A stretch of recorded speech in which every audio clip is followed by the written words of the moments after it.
বেদমের জোসনা পছন্দ হয়েছে। বাণিজ্য যায় নাকি? হ্যাঁ, বেদমের জোসনা পছন্দ হয়েছে। মহারাজ, কি অবস্থা? তোমরা এসেছো মহারাজ, বাণিজ্য থেকে? মহারাজ। বাণিজ্য থেকে তো এলাম। ঠিক তা আছে, কি অবস্থা, কি রকম লাগলো তোমার এ বাণিজ্য? বাড়ির তো ভালোই লাগলো। আমি বেদমের জোসনা পছন্দ আমার। কি বন্যার মেয়ে জোসনা? হ্যাঁ, বেদমের জোসনা পছন্দ। এমনি আজকের যে সংকট আমাদের এই সময়, তুমি কিসের বন্যার মেয়েকে পছন্দ করেছো? মহারাজ, বন্যার মেয়ে না, বেদর মেয়ে দোষ না। এসব হবে না, বন্যার মেয়ের সঙ্গে তোমার আমি শাদী বেদমের মোবারক হবে জোসনা না। পছন্দ করছি। বেদমের রাজ্যে জোসনা। এত ভালো ভালো মেয়ে আছে, অন্য দেশের রাজার সঙ্গে হুম।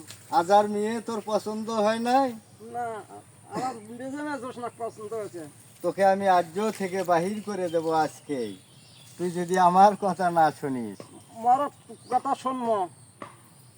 তাহলে তোকে আজার মেয়েকে বিয়ে করতে হবে, বেদের মেয়ে জোসনাকে তোমাকে বিবাহ করা যাবে না, বুঝেছো? বুঝেছি। বৎস। মহারাজ বুঝেছি। কালকে আসো মহারাজ।